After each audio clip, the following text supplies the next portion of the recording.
Good evening. Pakistan భారతదేశానికి అణు బెదిరింపులు చేస్తూనే ఉంది. నిన్నటికి నిన్న ఆర్మీ చీఫ్, ఇవాళ పాక్ మాజీ అధ్యక్షుడు కుమారుడు బిలావల్ భుట్టో, ఇలా ఇద్దరిది కూడా ఒక్కటే లైన్.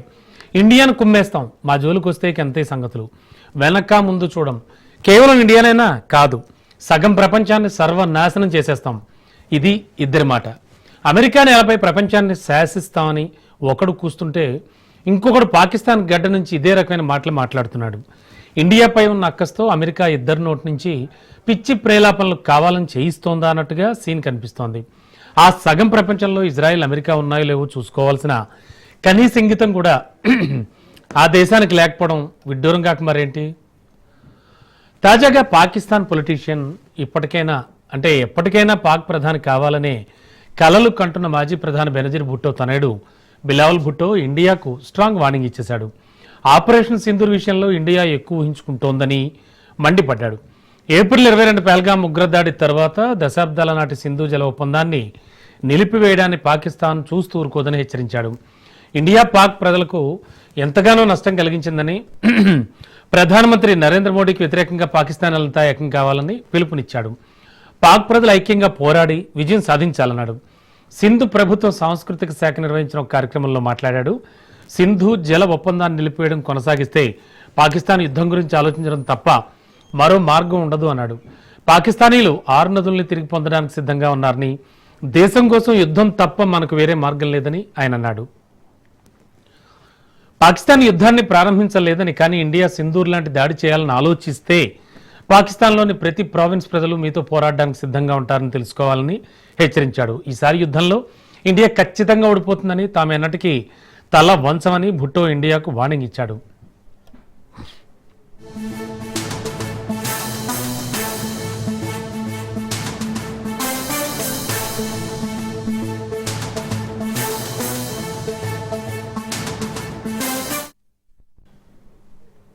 పాకిస్తాన్ సైన్యాధిపతి ఆసిమ్ మునీర్ అణుయుద్ధం గురించి హెచ్చరించిన తెల్లవారే భుట్టో ఈ వ్యాఖ్యలు చేశాడు. తనకు ప్రమాదం వాటిల్లుతుంది అనుకుంటే అణ్వస్త్ర దేశంగా ఉన్న పాకిస్తాన్ తనతో పాటు సగం ప్రపంచాన్ని నాశనం చేస్తుందని మునీర్ హెచ్చరించాడు. పాకిస్తాన్కు నీటి ప్రవాహానికి ఆటంకం కలిగించే సింధు జల మార్గాలపై భారతదేశం నిర్మించే ఏవైనా మౌలిక సదుపాయాలను నాశనం చేస్తామని మునీర్ హెచ్చరించాడు. తమకు క్షిపణుల కొరత ఏం లేదని, భారతదేశం సింధు నదిపై ఆనకట్ట నిర్మించే వరకు వెయిట్ చేసి దాన్ని 10 క్షిపణులతో నాశనం చేస్తామన్నాడు. సింధు నది భారతీయుల కుటుంబాస్తి కాదని, పాకిస్తాన్ సైన్యాధిపతి కూడా సింధు జల ఒప్పందాన్ని నిలిపివేయడం వల్ల 25 కోట్ల మంది ప్రజలు ఆకలితో అలమటించే ప్రమాదం ఉందన్నాడు. మునీర్ అణుయుద్ధం బెదిరింపులను భారతదేశం తీవ్రంగా ఖండించింది. అణుదాడి ప్రకటన పాకిస్తాన్ స్టాక్ ఇన్ ట్రేడ్ అని మండిపడింది. మూడో దేశం నేల నుంచి ఇలాంటి ప్రకటన రావడం హేయమని కేంద్రం విచారం వ్యక్తం చేసింది. పాకిస్తాన్ అణు బ్లాక్మెయిల్కు లొంగదని భారత వైఖరిని పునరుద్ఘాటించింది. జాతీయ భద్రతను కాపాడడానికి అవసరమైన అన్ని చర్యలు తీసుకుంటామని విదేశాంగ శాఖ హామీ ఇచ్చింది.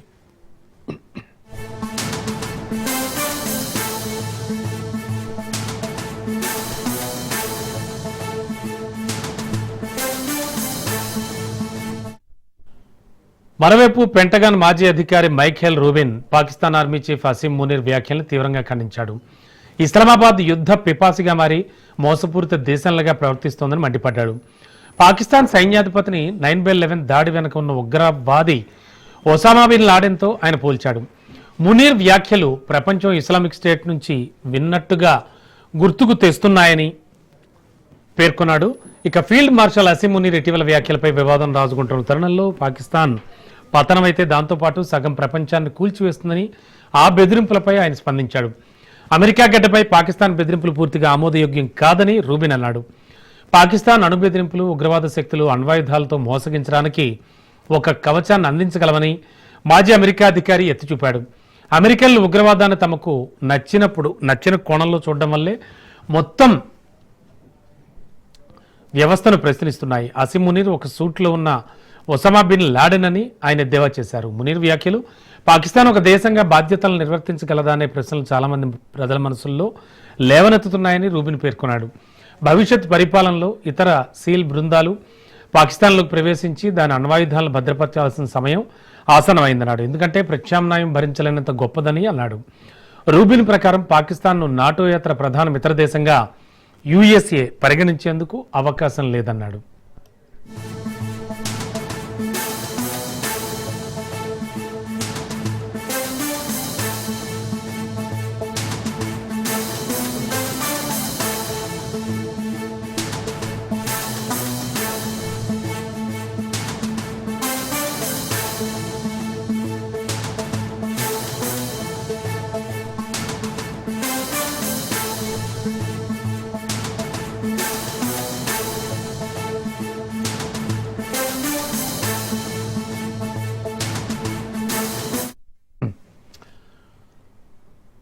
ఎస్, పాకిస్తాన్ అయితే భారతదేశానికి అణు బెదిరింపులు చేస్తూనే ఉంది. నిన్న ఆర్మీ చీఫ్, ఇవాళ పాక్ మాజీ అధ్యక్షుడు కుమారుడు బిలావల్ భుట్టో, ఇలా ఇద్దరిది కూడా ఒకటే లైన్. అసలు పాకిస్తాన్ ఏం ఆలోచిస్తోంది?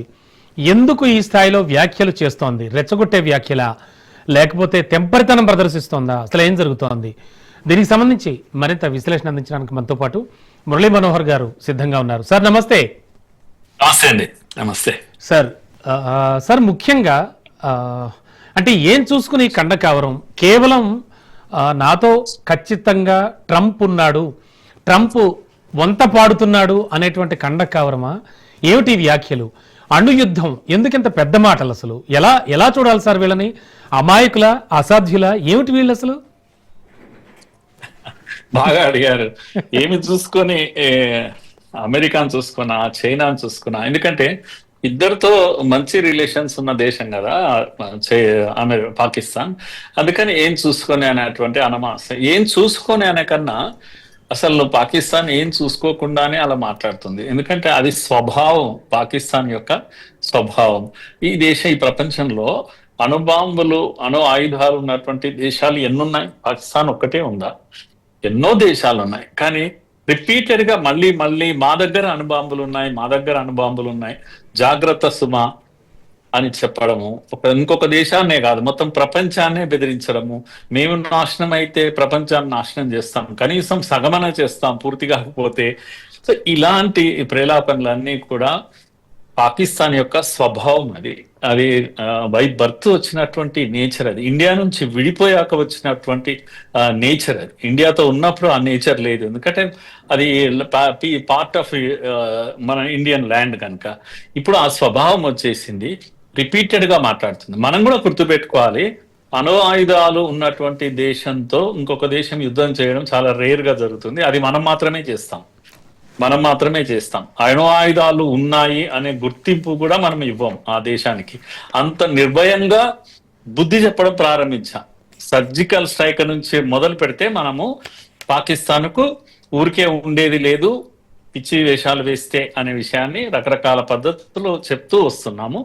మొన్న పహల్గామ్ దాడుల తర్వాత ఆపరేషన్ సింధూర్తో ఎక్స్ట్రీమ్ గా ఎంత దూరం వెళ్ళగలుగుతాము అని చెప్పేసి కామా పెట్టాము. ఇప్పుడు కూడా మనం ఆపరేషన్ సింధూర్ పూర్తి కాలేదు, కామా పెట్టాము. కనుక ఎప్పుడు ఇంకా ఏం చేస్తాము, ఏదైనా చేస్తే ఎంత దూరం వెళ్తాము. కనుక నీ అణ్వాయుధాల గురించి మేము కాస్తంత కూడా మేము ఆలోచించాం అనేటువంటి ఒక మెసేజ్ మొన్న మనం ఇచ్చాం. ఎక్కడి వరకు వెళ్ళాము అంటే కిరాణా హిల్స్ వరకు కూడా వెళ్ళాము. అంటే నాకు చెప్పే ఉద్దేశం ఏంటంటే మీ అణ్వాయుధాల వరకు వచ్చాము. అక్కడ అమెరికా యొక్క విమానాలు, ఇవి యుద్ధ విమానాలు కూడా దెబ్బతిన్నాయి. ఇవన్నీ ప్రపంచానికి తెలుసు, అమెరికాకు తెలుసు. పాపం అది ఇద్దరి బాధ. ఇప్పుడు అమెరికా బాధ, పాకిస్తాన్ బాధ. అందుకే పాపం కలిసి పంచుకుంటున్నారు. కాకపోతే ఒక థర్డ్ కంట్రీ యొక్క నేలపై నిలబడి ఇటువంటి ప్రకటన చేయడము ఏదైతే ఉందో ఇది ఆలోచించాల్సినటువంటి విషయం. ఇది ఎవరి పరువు పోతుంది? ఇది పాకిస్తాన్ పరువు పోతుంది. ఎందుకంటే అమెరికా పరువు పోతుంది. అమెరికా ప్రశ్నించాలి, తనను ఇక్కడ వచ్చి నువ్వేం మాట్లాడుతున్నావు బాబు అని ప్రశ్నించాలి. ఎందుకంటే పాకిస్తాన్ లో ఉండి ఇండియాను బెదిరిస్తే అమెరికాకి ఏం ప్రాబ్లం లేదు. కానీ అమెరికాలో ఉన్నటువంటి మునీర్ అమెరికాలో కూర్చొని తిష్ట వేసి ఇండియాను బెదిరించడమే కాకుండా మొత్తం ప్రపంచాన్ని బెదిరించాడు. కనుక ఇది ఎవరికి అవమానము? ఎవరు ఆలోచించాల్సిన విషయం అంటే మనకన్నా ఎక్కువగా అమెరికా ఆలోచించాలి, తన పరువు పోతుంది. అలాగే ప్రపంచం అంతా కూడా ఆలోచించాలి, ఎవడరా వీడు అమెరికా ల్యాండ్ నుంచి మాకంతా కూడా బెదిరిస్తున్నాడు, కనుక వీడి సంగతి ఏందో చూడాలి అని ప్రపంచ దేశాలన్నీ ఆలోచించాల్సినటువంటి విషయం. మనమైతే తప్పదు పాకిస్తాన్తో ఎలా బుద్ధి చెప్పాలి. అప్పటికే మన ప్రకటన వచ్చింది, మా జాతీయ భద్రత విషయంలో ఏ చర్యలైనా తీసుకుంటాం, ఎంత దూరమైనా వెళ్తాం అనే ప్రకటన ఆల్రెడీ మన వాళ్ళు ప్రకటించారు. కనుక ఇది ఎవరిని చూసుకొని, అణుబాంబులను చూసుకున్నా లేకపోతే క్షిపణులను చూసుకున్నా, పాకిస్తాన్ చూసుకున్నా అంటే కాదు.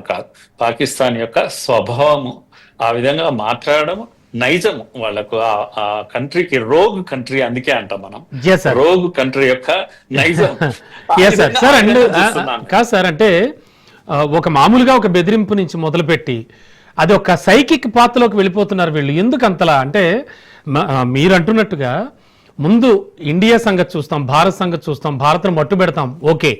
ప్రపంచ దేశాలు ఏం చేశాయి? ప్రపంచ దేశాలు అంటే ప్రపంచంలో సగం దేశాలు మట్టు పెట్టేస్తాం. ఏమిటిది అంటే ఒక సైకిక్ పాత్రలోకి వెళ్ళిపోయే దాన్ని ఎలా చూడాలంటారు? కరెక్టే. అది మీరు సైకిక్ పాత్రలోకి మునీర్ వెళ్ళాడు అనుకోవడానికి వీల్లేదు. ఎంటైర్ పాకిస్తాన్ గందరగోళంలో ఉంది ఇప్పుడు. ఈ పాకిస్తాన్ యొక్క పరిస్థితి నార్మల్ గా లేదు. ఎందుకంటే ఇక్కడ పాకిస్తాన్ మునీర్, అసీం మునీర్ ఏమో అమెరికా నుంచి ప్రకటన చేస్తాడు. అలాగే అక్కడ బినజీర్ భుట్టో కొడుకు బిలావల్ భుట్టో కూడా ఇంకొక ప్రకటన చేస్తాడు. అమెరికా ఇండియా పైన మేము యుద్ధం చేస్తాం, మా సింధు జలాలను మీరు ఎలా ఆపుతారు, అసలు మీరు ఆపితే చూస్తూ ఊరుకుంటామా, మీరు అడ్డుగోడ కట్టి మీరు ఏమైనా డ్యాములు కట్టండి చూస్తాం, మేము 10 నిమిషాల్లో వాటిని ధ్వంసం చేస్తాం. ఇదంతా మనకు ఏమర్థమవుతుంది అంటే సింధు జలాల యొక్క ఫ్రస్ట్రేషన్. ఇది ఎలా అయితే మనము నీళ్ళలో మునిగి ఊపిరాడని పరిస్థితి ఉంటుందో పాకిస్తాన్ యొక్క ఫ్రస్ట్రేషన్ కూడా అలాగే ఉంది. ఆయన ప్రకటనలో మనము ఇంకొక విషయాన్ని కూడా గ్రహించాలి. ఈసారి కనుక యుద్ధం వస్తే మేము ఊరుకునేది లేదు, పాకిస్తాన్ ప్రజలంతా ఒక్కటైపోతాం అని మనం మామూలుగా భారత్ మేము ఒక్కటిగా ఫైట్ చేస్తామని అంటాం. కానీ భారత్ లో ఉన్న 30 రాష్ట్రాలు, 29 రాష్ట్రాలు, లేకపోతే కేంద్ర పాలిత ప్రాంతాలు అందరం ఒక్కటే ఇలా మాట్లాడడం. ఎందుకంటే భారత్ ఒక్కటిగా పోరాడతామని మాత్రమే అనగలుగుతాం, అంతేగాని లేదా భారత్ పోరాడుతుంది అంటాం. పాకిస్తాన్ అలా అనడం లేదు. మేము అన్ని ప్రొవిన్సులు ఇప్పుడు మోడీకి వ్యతిరేకంగా నిలబడి పోరాడతాం. అన్ని ప్రొవిన్సులు, అన్ని రాష్ట్రాల యొక్క ప్రజలందరూ. ఎందుకు అంటే with in the country there is internal fight ఉంది కనుక, బలూచిస్తాన్ ఎప్పుడు విడిపోతుందో తెలియదు కనుక బలూచిస్తాన్ ఇతర ప్రాంతాలను ఒక్కటిగా ఉంచుకోవడానికి ఇండియా బూచిని చూయించే అలవాటు పాకిస్తాన్కు ఉంది. మోడీ బూచిని చూయిస్తున్నారు ఇప్పుడు, డైరెక్ట్ గా భుట్టో మాట్లాడుతున్నాడు. సో ఇదంతా మనం అర్థం చేసుకోవాల్సిందంటే ఇంటర్నల్ ఫైట్ ఏదైతే ఉందో విత్ ఇన్ ది కంట్రీ, వాటిని అన్నిటినీ కూడా ఫోకస్ షిఫ్ట్ చేసి ఇండియా బూచిని ముందు పెట్టి ఒక్కటి చేసేటువంటి ఒక ప్రయత్నం మాత్రమే తప్పితే ఇప్పటికిప్పుడు భారత్ ఒకవైపు మీ వైమానిక స్థావరాలన్నీ కూడా విమానం లేచే పరిస్థితిలో లేదు, ఒక విమానం లేచే పరిస్థితి లేదు. తర్వాత ఇదేంది టెర్రర్ స్థావరాలన్నీ కూడా కుప్పకూలిపోయాయి. మీకు నీళ్లు అందడం లేదు, సింధు జలాలు రావడం లేదు, ఊపిరాడడం లేదు. కనుక దేశం భిక్షం అడుక్కున్నా సరే గాని మేము అణ్వాయుధాలు వేస్తాం అని చెప్పడం ఏదైతే ఉందో ఇది హాస్యాస్పదము. పాకిస్తాన్ యొక్క నైజం ఇది. మనం అట్లా అర్థం చేసుకోవాలి అని అనుకుంటున్నానండి. నాకు అనిపిస్తున్నది ఆ విధంగా. మనం సరే మునీర్ అక్కడికి వెళ్ళి వాళ్ళ సంఖలో కూర్చుని ఏదో పిచ్చికూత కూర్చాడు, వదిలిపెడదామండి. బట్ బిలావల్ భుట్టో ఎప్పటికైనా ఖచ్చితంగా పాక్ ప్రధాని అవ్వాలని కలలు కంటున్న వ్యక్తి మనకు తెలుసు సార్. మరి ఈ బిలావల్ భుట్టోకి ఏమైంది అంటే ఒక స్ట్రాంగ్ వార్నింగ్ ఇవ్వడమే కాకుండా ఆపరేషన్ సింధూర్ లాంటి విషయంలో కూడా ఇండియా చాలా ఎక్కువ ఊహించుకుంటోంది అంటాం. దీన్ని ఎలా చూడాలి సార్? అంటే ఇది కేవలం తన పబ్బం గడుపుకోవడానికి, తను ఎలా అయినా సరే తన టార్గెట్ పాక్ ప్రధాని అవ్వాలి. సో అంటే ఆ టార్గెట్ ఫుల్ఫిల్ చేసుకోవాలంటే పాక్ ప్రజల మనసు గెలవాలి ఆబ్వియస్లీ. సో ఇవన్నీ కూడా ఆలోచించి చేస్తున్న ప్రకటనలు అంటారా వీటిని? ఇవి ఎలా చూడాలి సార్? అదేమో ఆయన ఆతృత. పాపం తాను ఒక లీడర్ గా ఎమర్జ్ కావాలి. పాకిస్తాన్ లో ఎవరైనా సరే ఆర్మీ మద్దతు లేకుండా నాయకుడు మనగలగలేడు, ప్రజల మెప్పు పొందలేడు, ఓటింగ్ తను ఎన్నిక కాలేడు, అధ్యక్షుడు కాలేడు, ఆయన ప్రైమ్ మినిస్టర్ కాలేడు ఏ రోజు కూడా. కనుక ఇప్పుడు ఆయన ఒక రకంగా మునీర్కు అడుగులకు మడుగులెత్తుతున్నాడు. మునీర్ ఇక్కడ ఒక ప్రకటన చేస్తే ఆయన ఇంకొక ప్రకటన చేస్తున్నాడు. ఆల్మోస్ట్ మునీరుకు అడుగులో అడుగేస్తూ నడుస్తున్నట్టుగా కనిపిస్తుంది. కనుక మనం అర్థం చేసుకోవాల్సింది it is all internal issue of Pakistan.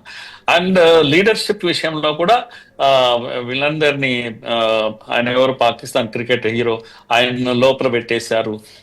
తర్వాత మిగతా అందరినీ కూడా ఆపోజిషన్స్ అందరినీ లోపల పెట్టారు. కనుక ఈయన ఇప్పుడు వెంటనే రేపు ప్రధానమంత్రి కావాలనే రేస్ లో ఉన్నాడు పాపం. అందుకని ఇలాంటి స్టేట్మెంట్ ఆయన కూడా ఇస్తున్నాడు. కాకపోతే ఇంటర్నల్ సమస్య ఉంది, దేశాల బలూచిస్తాన్ నిలబెట్టుకోవాల్సిన ప్రాబ్లం ఉంది, నీళ్ల సమస్య ఉంది. కనుక కానీ ఒక్క విషయం మనం మర్చిపోకూడదండి, మనము ఓ, ఈయన ఒక మాట అన్నాడు. ఆ మునీర్ అంటూ అంటే ఏమన్నాడు అంటే, మేము నాశనం అయితే ప్రపంచాన్ని నాశనం చేస్తాం అంటూనే, ఎస్ అవును we sir. Have we have we have lessons to offer in balancing powers అని ఒక మాట అన్నాడు. ఇది చాలా ఆశ్చర్యం. అంటే ప్రపంచాన్ని మేము బ్యాలెన్స్ చేయగలుగుతాం, ఎందుకంటే మా దగ్గర అటువంటి గుణపాఠాలు ఉన్నాయని. ఆ ఈ మాట ఊరికే అన్న విషయం ఏం కాదు. మీరు గ్రహిస్తున్నారో లేదో, పాకిస్తాన్ మనకు శత్రువు అయిన చైనాతో చక్కటి స్నేహం ఉంది. అవును. ఇప్పట్లో మనకు కాస్త శత్రువులా కనపడుతున్న అమెరికాతో కూడా స్నేహం ఉంది. ఉమ్, చైనా అమెరికా ఇద్దరు ఎనిమీసే ఒక మాటలో చెప్పాలంటే. ఉమ్, కనుక ఈ ఇద్దరికి ఈక్వల్ ఫ్రెండ్ గా పాకిస్తాన్ తన పాత్ర నిర్వహిస్తుంది. నిజంగానే బ్యాలెన్స్ ఆఫ్ పవర్ చేయగలుగుతుంది కదా పాకిస్తాన్. ఉమ్, ఇది మనం అంటే మేము ప్రపంచంలో అనేక దేశాల మధ్య మేము బ్యాలెన్స్ ఆఫ్ పవర్ ను మేము చేయగలము, మాకు ఆ సత్తా ఉంది అని చూసినప్పుడు మనం కనుక చూసినట్టయితే పాకిస్తాన్ చైనాతో స్నేహం, పాకిస్తాన్ అమెరికాతో స్నేహం, అమెరికా స్నేహితుడైన ఇజ్రాయెల్ తో పాకిస్తాన్ స్నేహము, కానీ ఇజ్రాయెల్ కు ఎనిమి అయిన ఇరాన్ తో పాకిస్తాన్ కు స్నేహం. ఉమ్. ఇది చూడండి ఎంత ఎంత వింతగా ఉంది. అవును, అవును. అందుకే అంటే ఆ ఎనిమీస్ మధ్యలో కూడా ఇప్పుడు మనము చైనాతో ఎంత స్నేహం చేసినా విశ్వాసంలో తీసుకునే అంత స్నేహం మనం చేయలేం. ఉమ్, కనుక పాకిస్తాన్ ఎక్కడ గేమ్ ఆడుతుంది అంటే ఎలా సాధ్యమవుతుంది ఇది అంటే, పాకిస్తాన్ 81% తన ఆయుధాలను చైనాతో కొంటుంది. కనుక చైనాకి ఏం కావాలి, తన ఆయుధాలు అమ్ముకోవాలి. కనుక పాకిస్తాన్ పైనుంచి పాకిస్తాన్ కంప్లీట్ గా అమెరికా వైపు పోతే కూడా తనకు కష్టం కనుక ఒకటి. రెండవది, ఇండియాతో పాకిస్తాన్ కలిస్తే కూడా తనకు నష్టము, ఎందుకంటే ఇండియా గ్రోయింగ్ కంట్రీ. కనుక భారత్ ను కంటైన్ చేయాలంటే, భారత్ ను అరికట్టాలంటే పాకిస్తాన్ తో నేను ఉండాలి. ఇది చైనా యొక్క ఆలోచన. కనుక స్ట్రాటజిక్ గా చైనాకు రెండు స్ట్రాటజిక్ ఏమంటాం స్థితి ఉంది, వ్యూహాత్మకంగా ఇండియాను కంటైన్ చేయడానికి, అమెరికాను కూడా కంటైన్ చేయడానికి. ఈ రెండింటి కోసం పాకిస్తాన్ ఉంది. అలాగే అమెరికా కూడా ఏం చేస్తుంది, చైనాను కంటైన్ చేయాలి, తర్వాత ఇండియాను కూడా కంటైన్ చేయాలి. కనుక పాకిస్తాన్ తో స్థావరాలు పెట్టుకోవచ్చు, మేము మా అణుస్థావరాలు పెట్టుకోవచ్చు, లేకపోతే వెపన్స్ పెట్టుకోవచ్చు, అన్ని పెట్టుకోవచ్చు. అందుకని అమెరికా పాకిస్తాన్ కు IMF లోనే ఇప్పించింది, వరల్డ్ బ్యాంక్ లోనే ఇప్పించింది, UN లో అదేది చైర్మన్ టెర్రరిజం కౌంటర్ చైర్మన్ దీనికి వైస్ చైర్మన్ పదవి ఇప్పించింది. ఇది అంటే టెర్రరిజం డీల్ చేసే UN లో వైస్ చైర్మన్ ఎవరు, పాకిస్తాన్ కి ఇప్పించింది. టెర్రరిజాన్ని ప్రోత్సహించే పాకిస్తాన్ కి అమెరికా ఇప్పించింది. ఇచ్చినట్టు అమీర్ కు మంచి స్వాగతం పలిగింది, అత్యంత ఏమంటాం మర్యాద ఇచ్చింది, భోజనం పెట్టాడు అమెరికా అధ్యక్షుడు. ఇవన్నీ చూస్తే కానీ మరి మనం ఏమనుకోవాలి, ఇది మనం ఫెయిల్ అయ్యామంటే కాదు, మనం అలా చేయలేము, అంత చీప్ గా పాకిస్తాన్ లాగా మనం ప్రవర్తించలేము. ఎందుకంటే కొద్దిగా నోబుల్ గా, కొద్దిగా డిగ్నిఫైడ్ గా ఉండేవాళ్ళం, చెంచాగిరి చేయలేం మనం. పాకిస్తాన్ ఎంత ఇప్పుడు మనం ల్యాండ్ ఇస్తామండి, ఇక్కడ స్థావరాలు పెడతామంటే పాకిస్తాన్ లాగా మనం ఇవ్వము ఆ విధంగా. లేకపోతే వాడు రోడ్ వేస్తాను అంటే పాకిస్తాన్ చైనా ఒప్పుకుంటుంది కదా, మనం అట్లా ఇవ్వలేము. తర్వాత పాకిస్తాన్ మతోన్మాది దాన్ని ప్రోత్సహిస్తుంది, లేకపోతే తీవ్రవాదులను ప్రోత్సహిస్తుంది, భిక్షం అడుక్కోనైనా సరే జిహాదీ ఆయుధ యుద్ధాన్ని ప్రోత్సహిస్తుంది. అంతెందుకు, చివరకు అమెరికా WTO పైన దాడి చేసిన అల్ ఖైదా, ఒసామా బిన్ లాడెన్ కు సార్ ఇక్కడ మీరు కరెక్ట్ పాయింట్లు లేవనెత్తారు. నేను ఆ పాయింట్ గురించే చూస్తున్నాను. ఇప్పుడు ఆ ట్విన్ టవర్స్ మీద దాడి చేసింది పాకిస్తాన్ ప్రేరేపిత, పాకిస్తాన్ ఆధారిత ఉగ్రవాదులను చాలా క్లియర్ కట్ గా తెలుసు US కి. మరి తెలిసి కూడా US ఏమిటిది అంటే వెనకాల ఉండి ప్రోత్సహించడం అనేది ఎంతవరకు కరెక్ట్?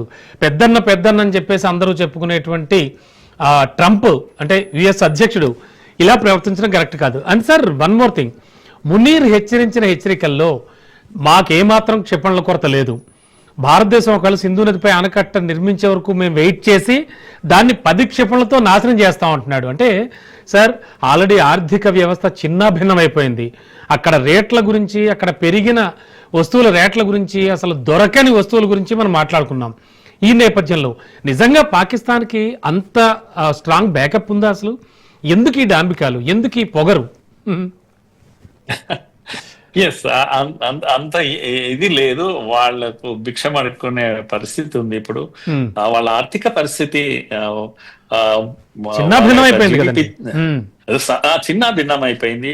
వాళ్ళ జిడిపి ఇది అయిపోతుంది. అయినా ఈ పరిస్థితుల్లో మునీర్ మాట్లాడితే ఓ పిచ్చోడు అనుకుందాం, మాట్లాడింది అనుకుందాం. ఉమ్. ఉమ్. ట్రంప్ ఏం మాట్లాడతాడండి? పాకిస్తాన్ లో మేము ఆయిల్ ప్రొడక్షన్ కొరకు మేము సహాయం అందిస్తాం. ఇండియా రేపు పాకిస్తాన్ నుంచి ఆయిల్ కొనేటువంటి పరిస్థితి మీరు చూడాల్సి వస్తుంది. సరే, ఒక అంచనాకి 0.2% మాత్రమే, 0.02% మాత్రమే నిక్షేపాలు ఉన్నాయని మనం ఆల్రెడీ డిస్కస్ చేసుకున్నాం ఒకనొక సందర్భంలో. అవును అవును అంటే అవును. ఎంత ఫూలిష్నెస్ అంటది ఒక యుఎస్ అధ్యక్షుడు ఆ ప్రకటన చేయడం. ఎస్ సార్, చెప్పండి. అవును, అవును. అయితే దీంట్లో ఇంకొక విషయాన్ని మనం తప్పకుండా ప్రస్తావించుకోవాలి. పెంటగాన్ మాజీ అధికారి మైఖేల్ రూబిన్ అని చెప్పేసి ఆయన కూడా ఈ అవును. విషయం మీద మాట్లాడాడు. ఆయన మాట్లాడుతున్నది అమెరికా వాడు కనుక ఆయన ఒక గట్టిగా మాట్లాడాడు. ఇది ఇస్లామాబాద్ ఒక యుద్ధ పిపాసిగా మారిపోయింది, ఒక exactly, sir. మోసపూరిత దేశంగా మారింది అనేది అవునండి. ఆయన గట్టిగా చెప్పాడు. ఆయన చెప్పింది కరెక్ట్ గా అది అమెరికన్ వాయిస్ రావాలి, కానీ ఇది తప్పకుండా చర్చ జరుగుతుంది. ఆయన ఇంకో మాట కూడా ఉన్నా, 9/11 దాడి వెనకాల ఉన్న ఒసామా బిన్ లాడెన్ ను తో మునీర్ ని పోల్చాడు. ఎగ్జాక్ట్లీ సార్, ఎగ్జాక్ట్లీ పోల్చాడు. Munir is Osama bin Laden in suit అని ఇన్ ఆర్మీ షూట్ అని అన్నాడు. ఇంత పెద్ద స్టేట్మెంట్ ఇది. మునీర్ ఎవడో కాదు, ఈయన ఒసామా బిన్ లాడెనే, లాంటివాడు, ఆర్మీ షూట్ లో ఉన్నటువంటి బిన్ లాడెన్ లాంటి వాడు అని అంత బాగా వర్ణించాడు. కనుక మునీర్ స్టేట్మెంట్ ఈ టైంలో మనకు చాలా విలువైనటువంటి స్టేట్మెంట్. ఆయన ఇంకొక మాట ఏమన్నాడంటే, పాక్ రిపీటెడ్ గా అణ్వాయుధాల ప్రస్తావన చేస్తుంది, పైగా అడ్డదిడ్డంగా వాడతానని ఓపెన్ గానే చెప్తుంది, మళ్ళీ అణ్వాయుధాలు యుద్ధం చేస్తానని చెప్తుంది, ప్రపంచాన్ని నాశనం చేస్తానంటుంది. ఇంత చెప్తున్నప్పుడు ప్రపంచం తప్పకుండా ఆలోచించాలి, అక్కడ పాకిస్తాన్ లో అణ్వాయుధాలు మానవాళికి సేఫ్టీగా ఉంటాయా? ఏ టెర్రర్ సంస్థలు వాటిని వాడుకోలేవా? కనుక ఇది ప్రపంచ దేశాల యొక్క బాధ్యత అవుతుంది. తప్పకుండా పాకిస్తాన్ లో ప్రవేశించి ఇవేంటము అణ్వాయుధాలను సీల్ చేసే బృందాలు ఉంటాయి కదా, అంతర్జాతీయ బృందాలు, వెళ్ళాలి అక్కడికి, అణ్వాయుధాలను సీజ్ చేయాలి, ఈ ఆయుధాలను సీజ్ చేయాలి, పాకిస్తాన్ కంట్రోల్లో ఉండకుండా చేయాలి. ఎందుకంటే వాళ్ళకు చేత కాదు, ఒకవేళ టెర్రరిస్టులే కనుక వాటిని తీసుకోవాలనుకుంటే వాళ్ళు ఆపలేరు. కనుక పాకిస్తాన్ నమ్మడానికి వీల్లేదు, వెంటనే ఈ చర్యలు తీసుకోవాలి. వాట్ ఏ వండర్ఫుల్ స్టేట్మెంట్ అసలు. ఇది అమెరికా ప్రెసిడెంట్ అనాల్సినటువంటి మాట ఇది. అందుకని నేను ఇంకొకటి గుర్తు చేస్తున్నాను మీకు. ఇప్పుడు ఇలా ఎవరిని చూసుకొని మాట్లాడాడు అని అన్నప్పుడు నేను వెంటనే ఒక మాట అన్నాను మీతోటి, ఇది స్వభావము నైజం వాళ్ళది అని. ఎందుకు ఈ మాట అన్నాను అంటే 1974 లో మనము అణుబాంబు ప్రయోగం చేస్తే అప్పుడు పాకిస్తాన్ అంబాసిడర్ ఎవరైతే ఇండియాలో ఉన్నారో అతను ఇందిరాగాంధీ గారిని కలిసి సీరియస్ గా వార్నింగ్ ఇచ్చారు. ఏమని అంటే, మేము కూడా త్వరలో అణు ఆయుధాలను తయారు చేస్తాము, అణు యుద్ధానికే మేము సిద్ధమవుతాం అనేటువంటి మాట పిచ్చి ప్రేలాపన ఆయన చేశారు. ప్రపంచం ఏమైనా సరే మేము కేర్ చేయమని ఆ రోజు ఆ మాట అన్నాడు. అంటే ఈ రోజు ఈ మాట ఆల్మోస్ట్ ఇలాంటి మాటనే ఆ రోజు ఇందిరాగాంధీతో ఆయన అన్నటువంటి మాట. ఇది రికార్డెడ్. ఇది అంటే ఇది అప్పుడే అన్నాడు కదా, ఇప్పుడేం కొత్త కాదు. ఇది పాకిస్తాన్ యొక్క నైజం అని చెప్పడానికి నేను ఆ ఉదాహరణ చెప్తున్నాను. మళ్ళీ ఏమంటారండి, మా దగ్గర 175 అణ్వాయుధాలు ఉన్నాయి, అవి భారత్ వైపుగా మేము రెడీగా ఇవన్నీ నవ్వుకునేటువంటి విషయం. ఇండియా వైపే చూస్తున్నాయి అని చెప్పడం ఏదైతే ఉంటుందో, ఇవన్నీ స్టేట్మెంట్ మనం విన్నాం. అంటే భారత్ కోసమే పెట్టాము, భారత్ దిశగా మేము రెడీగా పెట్టాము, ఇటువంటి పిచ్చి మాటలన్నీ మనం వింటూ వస్తున్నాం ఇప్పటి వరకు. కనుక పాకిస్తాన్ ఇప్పుడు కొత్తగా అనే మాట కాదు అని మాత్రమే అని అంటున్నాను. అయితే మేము డిస్ప్లే కొరకు పెట్టలేదు, ఇదేదో అందం కోసం షో పీస్ కొరకు పెట్టలేదు. నేనేమంటున్నా అంటే, మాటలో పడి యుద్ధ సమయంలో కొందరు మాట్లాడుతుంటారు, వార్ టైంలో మాట్లాడే దాన్ని వార్ రెటరిక్ అంటారు. ఎందుకంటే తమ సైన్యాన్ని ప్రోత్సహించడానికి, ధైర్యం చెప్పడానికి, ప్రజలకు ధైర్యం చెప్పడానికి ఇలాంటి మాటలన్నీ ఇప్పుడు ఎందుకు మాట్లాడుతున్నారు పీస్ టైంలో? మరి పీస్ టైంలో మాట్లాడడం అందుకే ఒక నిలకడ లేని తలాన్ని చూయిస్తుంది. పెట్టేగిపోతున్నారు, వెర్రి తలలు వేసేటువంటి మాటలు మాట్లాడుతున్నారు. కనుక ఇప్పుడు ప్రపంచ దేశాలందరూ కూడా కూర్చొని పాకిస్తాన్ యొక్క అణ్వాయుధాల విషయంలో సీరియస్ గా ఒక చర్చ చేసి ఒక నిర్ణయానికి రావాల్సినటువంటి సమయం. ఇది భారత్ సమస్య కాదు, ఇది Yes, sir. ప్రపంచ Yes, sir. దేశాల సమస్య. అవునండి సార్. రూబిన్ మాట్లాడుతూ కూడా మరో ముఖ్యమైన కీలకమైన వ్యాఖ్య చేశాడు. అఫ్ కోర్స్ కనీసం రూబిన్ కున్న విజ్ఞత, రూబిన్ కున్నటువంటి ఆ మాట్లాడే విధానం అధ్యక్షుడికి లేకపోవడం మాత్రం నిజంగా శోచనీయం. సరే, ఆ విషయం పక్కన పెడితే పాకిస్తాన్ నాటోయేతర ప్రధాన మిత్ర దేశంగా యుఎస్ పరిగణించడానికి అవకాశం లేదంటున్నాడు. అంటే చాలా చాలా క్లారిటీలు ఇస్తున్నాడు అతను. ఈ విషయాన దీన్ని ఎలా చూడాలి? అదే మెల్లమెల్లగా నాటో స్థాయి దేశంగా అక్కడక్కడ మాట్లాడుతున్నప్పుడు నాటో ఏతర దేశంగా, అలాంటి దేశంగా దీన్ని పరిగణించవచ్చా, పోనీ నాటో అంత status no nothing like that అనేది Yes, sir. ఆయన చాలా క్లియర్ గా చేస్తున్నారు.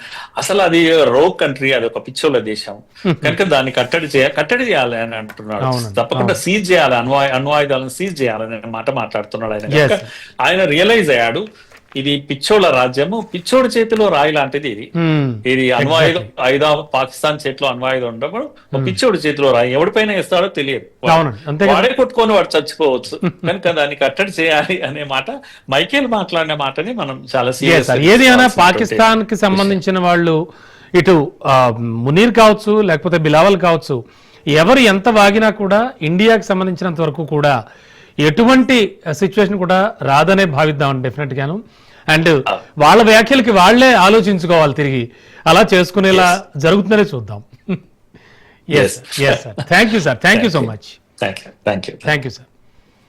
సో ఇది వాళ్ళ ప్రత్యేక విశ్లేషణ కార్యక్రమం.